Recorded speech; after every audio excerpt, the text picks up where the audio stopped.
Hi everyone, welcome to my channel. I'm Kathy.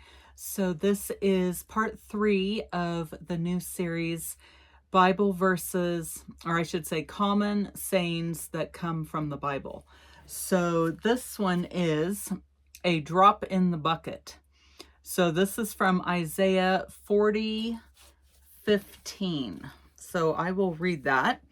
Isaiah chapter 40 verse 15.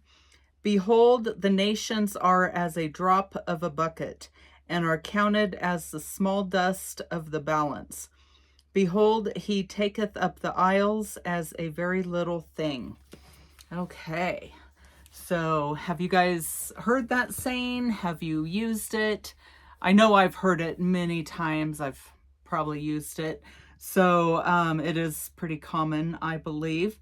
So we use this phrase to describe something small or unimportant in the grand scheme of things.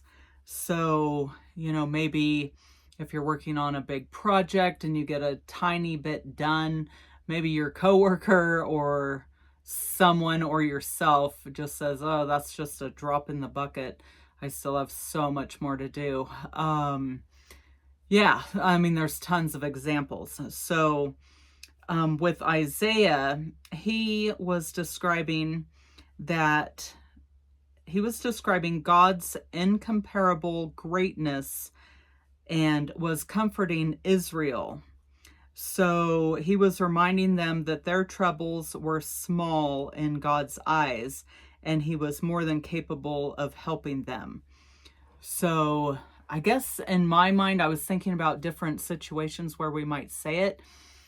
Like I kept coming up with examples that were more negative, like I said, working on a project, or maybe you need to paint a huge house and you paint, let's say, the front door, and maybe someone says, oh, well, that's just a drop in the bucket. You still have all this left to do.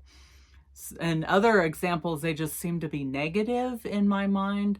Or maybe you have a big expense coming up, and you find a quarter on the ground, 25 cents. And maybe your friend or your spouse or whoever is like, well, that's just a drop in the bucket. I mean, that's nothing. And so, but Isaiah was using it to, like I said, comfort Israel about all their problems and issues they were having and moaning about. And he was saying that God's greatness is incomparable to anything else and can handle anything in the whole world, just like the verse says. Yeah, it's just a drop in the bucket. So maybe we can be reminded about the relative insignificance of our earthly problems and concerns compared to God's power. Like I said, my mind kept going to like negative examples, but yeah, it originally came from, encouragement and being positive. Like, well, my problem, my little tiny whatever it is just a drop in the bucket compared to God's greatness. So anyways, let me know if you guys have heard that saying, if you use it, if you knew where it came from. I didn't know where it came from. Let me know if you're enjoying the series. There's also a playlist, and I will see everyone in the next video. All right, God bless.